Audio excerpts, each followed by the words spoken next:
You're traveling through another dimension. A dimension not only of sight and sound, but of mind.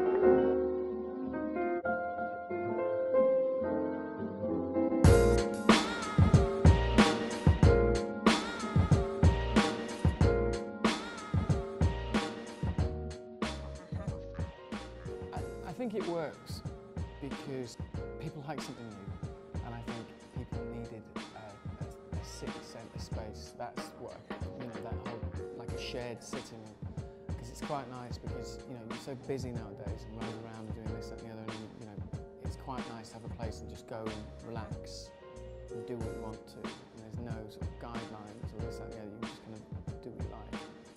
It works because people can't believe, well, first of all, the price.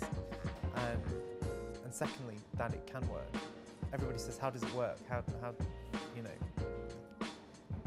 can it work?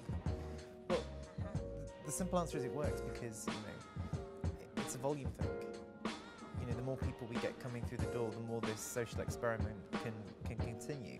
But this is a unique opportunity for us to actually take cafe culture and turn it upside down and say, actually, you don't have to buy a cup of coffee here.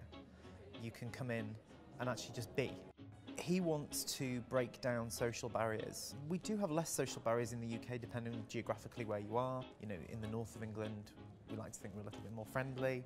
The idea that you would come into a space like this and go and sit opposite the gentleman over there who's happily tapping away his keyboard is alien to us. Whereas in Russia, that's not a problem.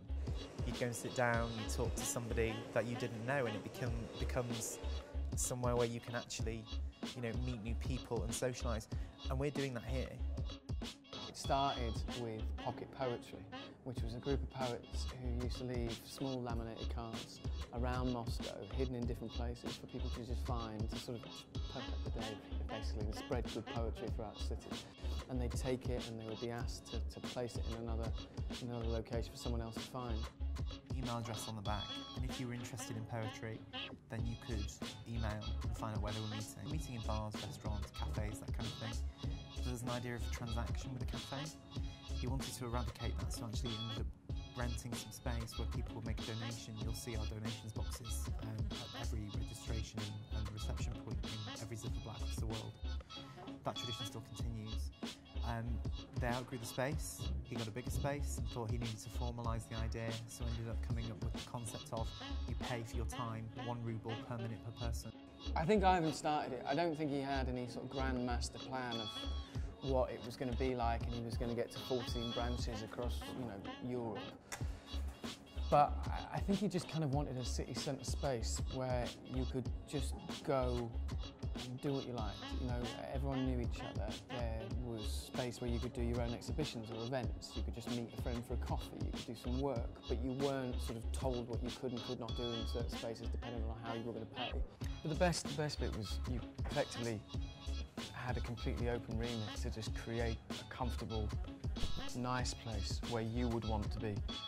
It's quite good fun making a 3,000 square foot living room for yourself, because that's what it's meant to be. It's not like there's a specific style of this, I mean, there are token things like the bunting and stuff like that, but it's not like, when you'd open another venue and you knew you had to stick to certain things, you've got to make it mismatched and higgledy-piggledy and comfortable and soft, and we thought, what do we like in coffee? We like moaning syrup. Well, let's get moaning syrup. Well, what do we like to sit on? We like big, soft, squishy couches that are nice and warm. Do you know what I mean? And that's what we've got, And it's great. What board games do we like? Twister. Twister. Jenga. Buckaroo. What is a Ziferblat? I would say it's a shared space.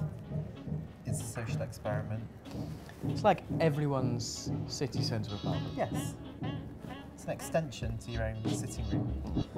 One day, everybody will know when we say Ziferblat what we mean.